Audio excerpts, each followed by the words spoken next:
lagt en veldig, veldig høstmakeup som går i på en måte gull, kobber og grønt. For meg dette veldig sånn høstaktig. Nå det veldig fint vær i dag, fant jeg ut, så det passer kanskje ikke så veldig bra til sånne dager hvor det faktisk litt sånn bright og fint ute. Men til de mørke høstdagene som kommer, så passer det definitivt veldig, veldig bra. Denne makeupen kan absolutt brukes både i kveld og til dag, og den passer alle, tror jeg. Som vanlig, sjekk ut bildene, nå det litt bedre resultat enn det var i går, ser jeg. Og hvis du ser hvordan jeg har gjort det, så får du følge med. Så det jeg allerede har gjort å preppe lokket med Urban Decay's Prime Potion, bare så alt skal sitte. Og så begynner jeg med NYX sin eyeshadow pencil i gold. Den logisk nok gullfarget, men den ikke sånn lys gullfarget, den mer sånn kobbergull. Så jeg legger den, bare maler den på selve lokket. Den trenger ikke å være jevnt eller noe som helst. Bare klin det på. Og så bruker jeg ringefingeren til å blende dette ut. Jeg legger denne som jeg pleier på en måte i 2 omganger. Først så påfører jeg den hvor jeg blender ut fargen med fingrene. Og så påfører jeg den en gang til, og så tar vi det med kost. Rett og slett bare fordi jeg vil på en måte ha en base i bunn, og så vil jeg at fargen skal komme bedre frem når vi legger lag 2, hvis det var logisk. Sånn. Det ikke så farlig om det så veldig jevnt, vi skal rett på det senere. Når du har blendet den ut, så legger du litt mer av den fargen, så den kommer frem. Og så tar jeg en liten kost, bare en bitteliten standard påføringskost, hva som helst, funker fint. Så blender jeg ut kantene her litt grann.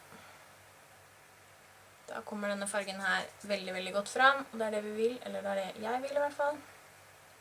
Hvis du ikke har disse eyeshadow-penselene, så bruker du bare en skygge med en gang. Jeg har på en måte begynt å bruke veldig mye av disse penselgreiene, og du får de billig på eBay. Så hvis du interessert i å kjøpe de, så må du ikke ut mye for å få alle 24.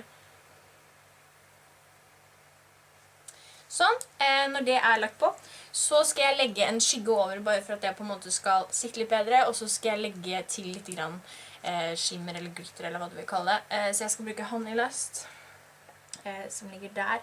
Den jeg ikke så glad i disse lusterskyggene, men sånn over NYX sin pensel, så de greie, fordi de tilfører ikke så veldig mye farge at de gjør noe, de bare superskimrende.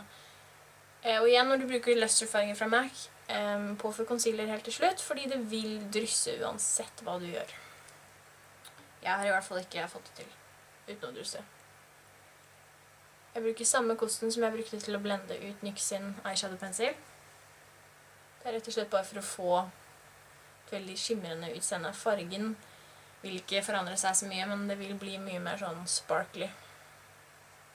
Så når den lagt på, så tar jeg en blendingkost, Sigma SS224, som den beste sånn jeg ser det. Så bare blender jeg ut overgangene litt grann. Skal blende mer også etterpå. Sånn. Hvis du lat, så kan du faktisk gå bare sånn og legge på mascara og eyeliner, for fargen faktisk veldig fin. Men jeg skal dra det litt lenger. Jeg skal gå over på den grønne skyggen, og da skal jeg bruke Humid. Den ligger der. En veldig dyp grønn, mosegrønn farge. Veldig fin. Der var kosten min. Den skal jeg faktisk påføre med samme kost som jeg bruker i blending, men det her fra reisesettet, så den mindre. Sigma SS224 det også. Så jeg påfører litt på tuppen av den, og så påfører jeg den rett og slett i globallinjen, og på en tredjedel av lokket fra ytre øyekrok og inn. Jeg drar den også litt over slik.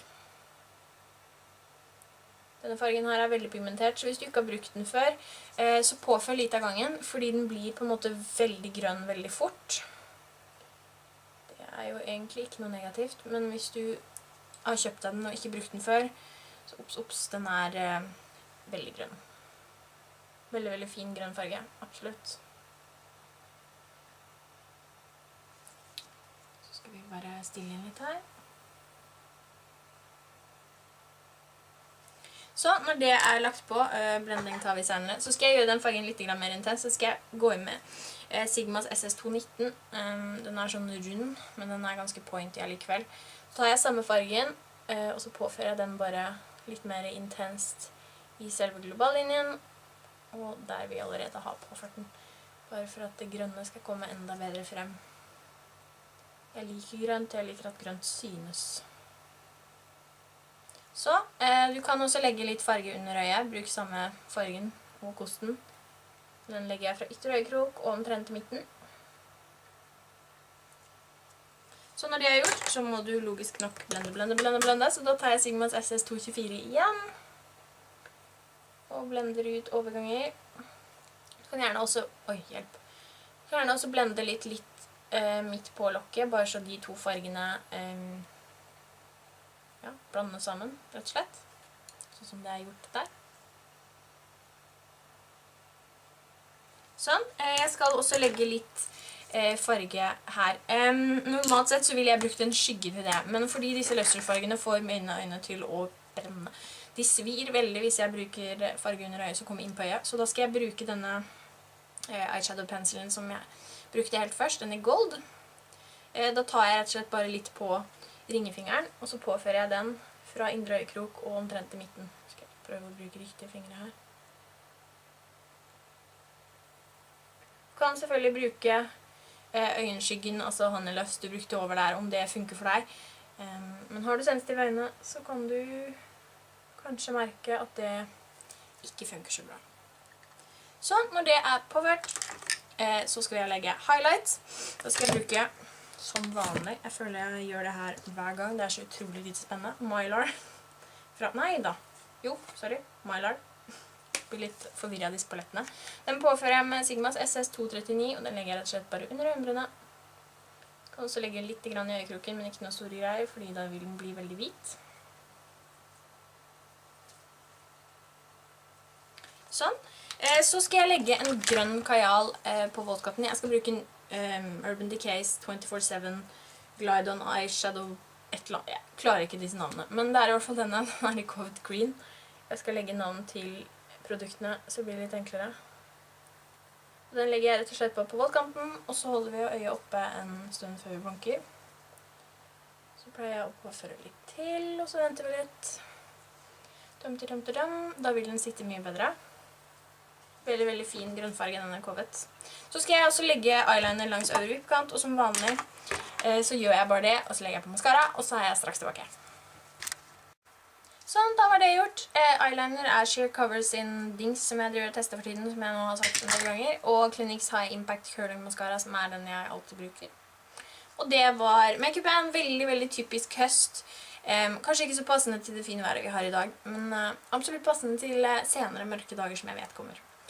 Så jeg håper det var et eller annet, og så snakkes vi snart. Ha det bra!